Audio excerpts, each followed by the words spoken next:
नमस्कार दोस्तों, वक्त हो चला है देश की तमाम बड़ी खबरें जानने की। देश विदेश की कुछ बड़ी खबरें जानेंगे। 15 खबरों में आपको बताएंगे। सबसे पहले, वक्त संशोधन विधेयक के खिलाफ all India Muslim Personal Law board ने देशव्यापी आंदोलन का ऐलान कर दिया है। विपक्ष से मांगा है समर्थन। दूसरी खबर में, देश की शिक्षा व्यवस्था को खत्म करने में लगा है आरएसएस, इसे हमें मिलकर रोकना होगा, राहुल गांधी ने बोला हमला। तीसरी खबर, इजराइल ने दक्षिणी गाजा में स्थित सबसे बड़े हॉस्पिटल पर किया हमला, एक व्यक्ति की मौत, हूतियों ने दी धमकी। चौथी खबर बताएंगे, छत्रपति संभाजी नगर में 25 मार्च से 8 अप्रैल तक निषेधाज्ञा लागू। इसी जिले में है औरंगजेब की कब्र, जिस पर मचा है पूरा बवाल। अगली खबर, सांसद बर्ग के घर पर अफसरों ने फीता लगाकर नापा, पुलिस जल्द करेगी पूछताछ। संभल हिंसा में किससे क्या बात हुई है, ये जानेगी पुलिस। अगली खबर, शिमला के स्कूल में ईद मनाने के फरमान पर बढ़ा बवाल, विरोध की आग भड़कने पर शिक्षा मंत्री का आया बड़ा बयान। अगली खबर, कुणाल कामरा के दफ्तर में तोड़फोड़ करने वाले शिव सैनिकों को 11 कार्यकर्ता गिरफ्तार, युवा सेना का राहुल कनाल भी हुआ अरेस्ट, कुणाल कामरा पर भी दर्ज हुआ एफआईआर। अगली खबर, महाराष्ट्र में हो रही गुंडागर्दी, एकनाथ शिंदे और देवेंद्र फडणवीस की छिड़ी जंग का नतीजा, कांग्रेस पार्टी प्रमोद तिवारी ने बोला हमला। अगली खबर, वक्त संशोधन बिल असंवैधानिक, ये मुस्लिमों के अधिकार छीनने वाला, ओवैसी ने बोला सरकार पर बड़ा अटैक, कहा हम रुकने वाले, पीछे हटने वाले नहीं। अगली खबर, यूपी में महिला सुरक्षा को लेकर सपा का संसद परिसर में जोरदार प्रदर्शन, सीएम योगी ने का मांगा गया भरी संसद में इस्तीफा। अगली खबर, यूपी में महिला सुरक्षा को लेकर सपा का संसद परिसर में प्रदर्शन, सीएम योगी का मांगा इस्तीफा। अगली खबर, बिहार बीजेपी के बड़े नेता का नीतीश सरकार पर हमला, कहा शराबबंदी पूरी तरीके से नाकाम, युवा हो रहे हैं बर्बाद, बीजेपी और नीतीश आपस में भिड़े। एक और अपडेट, दिल्ली विधानसभा का बजट सत्र सोमवार से, आम आदमी पार्टी ने की सरकार घेरने की तैयारी, कानून व्यवस्था का मुद्दा उठाने जा रही है आम आदमी पार्टी।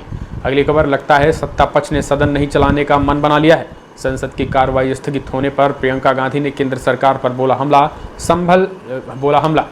एक और अपडेट, संभल में जफर अली की गिरफ्तारी के खिलाफ वकीलों ने किया जोरदार प्रदर्शन, कहा आयोग के समक्ष बयान से रोकने के लिए उठाया गया है ये कदम। एक और अपडेट, नागपुर हिंसा के मुख्य आरोपी फहीम खान के घर चला बुलडोजर, आरोपी की पत्नी के नाम पर दर्ज है घर। अगली खबर, यूपी में महिला सुरक्षा को लेकर के योगी सरकार से मांगा गया इस्तीफा, जोरदार प्रदर्शन। एक और अपडेट, केंद्र ने सांसदों के वेतन और पेंशन में बढ़ोतरी की अधिसूचना जारी की, 1 अप्रैल से लागू। बताएंगे आपको बढ़ी हुई सैलरी के बारे में। तो दोस्तों, ये फटाफट अंदाज में रही कुछ खबरें, चलिए जान लेते हैं विस्तार से इन खबरों को। लेकिन उससे पहले एक छोटा सा निवेदन, अगर आपने चैनल को अभी तक सब्सक्राइब नहीं किया तो पल पल के अपडेट के लिए चैनल को सब्सक्राइब करें। देश विदेश की तमाम खबरें हम आपको यहाँ पर देते रहेंगे। पहली बड़ी खबर, वक्त संशोधन विधेयक के खिलाफ all India Muslim Personal Law board ने देशव्यापी आंदोलन का ऐलान कर दिया है और विपक्ष से समर्थन भी मांगा है। दरअसल all India Muslim Personal Law board ने रविवार 23 मार्च को प्रस्तावित वक्त संशोधन विधेयक के खिलाफ देशव्यापी आंदोलन की घोषणा कर दी। All India Muslim Personal Law Board के कार्यालय के सचिव मोहम्मद वकारुद्दीन लतीफ़ी ने एक बयान जारी किया।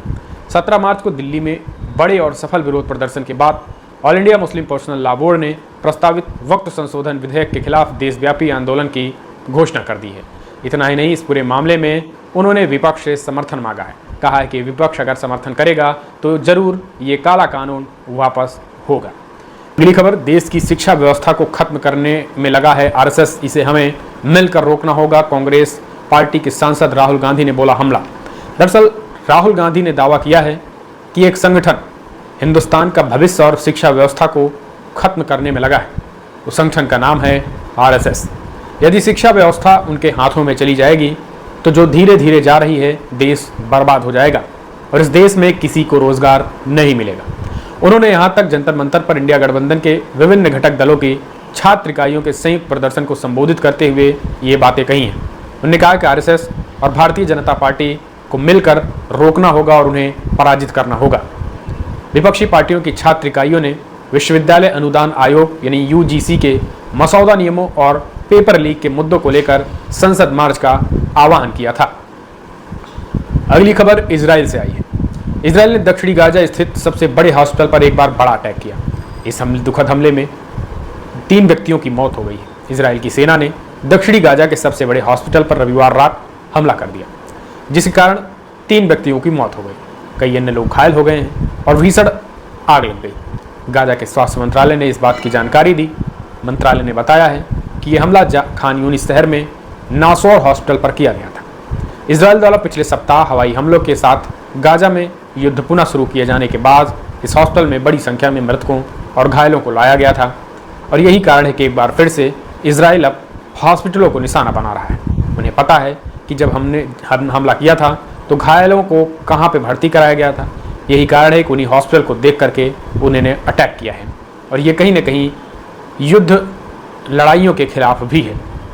इस पूरे मामले में हूतियों ने चेतावनी देते हुए कहा है कि यही कारण है कि मिडिल ईस्ट अशांत है और अगर इसराइल की यही नीति और रीति रही तो हूतियों के भी हमले रुकने वाले नहीं हैं। अगली खबर जानते हैं। छत्रपति संभाजी नगर में 25 मार्च से 8 अप्रैल तक निषेधाज्ञा लागू है। इस जिले में औरंगजेब की कब्र है जिस पर भारी बवाल मचा है। आदेश में कहा गया है कि ऐसी आशंका है कि दक्षिणपंथी संगठन औरंगजेब की मजार के खिलाफ आंदोलन कर सकते हैं, इसलिए कानून व्यवस्था बनाए रखने के लिए महाराष्ट्र पुलिस अधिनियम 1951 की धारा 37(1) के तहत छत्रपति संभाजी नगर शहर में निषेधाज्ञा लागू की गई है। तो ये दोस्तों आपको बता दें, इस पूरे मामले में बुलडोजर भी चला था। औरंगजेब को लेकर फिलहाल मामला शांत होने का नाम नहीं ले रहा। अगली खबर निकल के आई है सांसद बर्ग से जुड़ी। संभल का ये मामला है जहां अफसरों ने फीता लगाकर नाप दिया है सांसद बर्ग का घर। पुलिस जल्द ही करेगी पूछताछ। संभल हिंसा में किससे क्या बात ये जानेगी संभल की पुलिस। संभल में सपा सांसद जियाउर रहमान बर्ग के मकान की नपाई की गई। पीडब्ल्यूडी विभाग के अफसर सोमवार दोपहर उनके घर पहुंचे। फीता लगाकर पूरा घर नापा गया। अफसरों की टीम करीब 40 मिनट रही। टीम में 2 एई 3 जेई समेत भारी संख्या में कर्मचारी मौजूद थे। वह जामा मस्जिद के सदर जफर की भी कल गिरफ्तारी हुई थी। गिरफ्तारी को लेकर भी सपा सांसद पर शिकंजा कसा गया और जफर की भी गिरफ्तारी हो गई। इस पूरे मामले में एसपी कृष्णा कुमार बिश्नोई ने बताया कि सांसद को पूछताछ के लिए जल्द ही 41A की नोटिस जारी की जाएगी। हिंसा मामले में सांसद बर्ग भी नामजद अभियुक्त हैं, इसलिए उनसे पूछताछ जरूरी है। अगली खबर हिमाचल प्रदेश से निकल के आई है, शिमला के स्कूलों से जुड़ी। शिमला के स्कूल में ईद मनाने के फरमान पर अब विवाद बढ़ गया है। विरोध की आग भड़कने पर शिक्षा मंत्री का बड़ा बयान आया है। शिमला में प्राइवेट स्कूल ने ईद मनाने को लेकर सर्कुलर जारी किया था और छात्रों को कुर्ता पैजामा पहनकर आने को कहा गया था, लेकिन इस मुद्दे पर विरोध प्रदर्शन के बीच मंत्री रोहित ठाकुर का बयान सामने आया है और उन्होंने कहा है कि इस पूरे मामले की जांच की जा रही है। आखिर कौन से लोग हैं जो इस तरीके के सर्कुलर जारी किए हैं, उनसे जवाब तलब किया जाएगा। अगली खबर निकल के आई है संसद से, जहां संसद के बाहर कल महिला सुरक्षा को मुद्दा बना करके समाजवादी पार्टी के सांसदों ने विरोध प्रदर्शन किया है। इतना ही नहीं, सीएम योगी आदित्यनाथ का इस्तीफा भी मांगा है। दरअसल कानून का राज चलाने वाले मुख्यमंत्री योगी आदित्यनाथ के अगली खबर वक्त संशोधन बिल अधिनियम को लेकर है। उन्होंने कहा कि ये मुसलमानों के अधिकार छीनने वाला। ओवैसी ने सरकार पर हमला बोला है। असद ओवैसी ने इसे असंवैधानिक करार देते हुए कहा है कि ये बिल मुस्लिमों की धार्मिक आज़ादी पर हमला है। ओवैसी ने आरोप लगाया है कि ये बिल वक्फ बोर्ड में गैर मुस्लिमों को सदस्य बनाकर इनके प्रशासन में बाधा डालता है, जो संविधान के अनुच्छेद 14, 26 और 225 का सीधा उल्लंघन है। अगली खबर संभल से है, जहां संभल में जफर अली की गिरफ्तारी हुई थी तो वहीं दिल्ली में प्रदर्शन हुए। संभल में जफर अली की गिरफ्तारी के खिलाफ वकीलों ने जोरदार प्रदर्शन किया है। कहा, आयोग के समक्ष बयान से रोकने के लिए उठाया गया है कदम। दरअसल वकील शकील अहमद ने कहा है कि जफर अली हमारे वरिष्ठ अधिवक्ता हैं। पुलिस ने उन्हें गलत तरीके से गिरफ्तार किया है। उनके खिलाफ कोई भी FIR दर्ज नहीं है। अज्ञात में उनका चालान किया गया है। प्रशासन और पुलिस और प्रशासन दोनों ये गलत कदम उठा रहे हैं। इस दौरान वकीलों ने संभल पुलिस हाय हाय के नारे भी लगाए। वकील शकील अहमद ने मीडिया से बातचीत करते हुए कहा कि जफर अली हमारे वरिष्ठ अधिवक्ता हैं।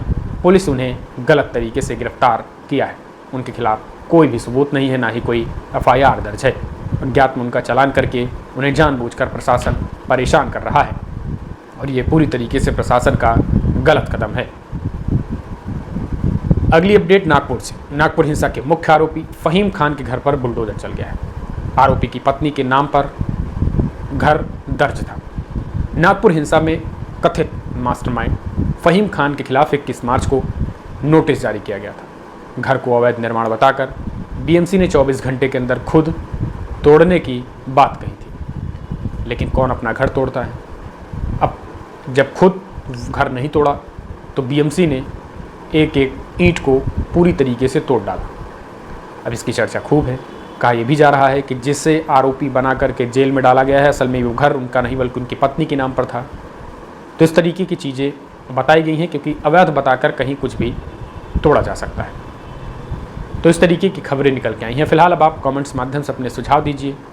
तमाम बड़ी खबरों में इतना ही। अगर आप भी इसी तरीके की खबरें जानना चाहते हैं, अगर आप भी खबरें आपको अच्छी लगी और चाहते हैं किसी तरीके की update, today breaking news update इसी तरीके के हम आपको देते रहें, तो कमेंट्स में आप हमें बता सकते हैं और इस चैनल को सब्सक्राइब कर सकते हैं ताकि इस तरीके की खबरें हम आपको देते रहें। फिलहाल इस वीडियो में इतना ही। नमस्कार।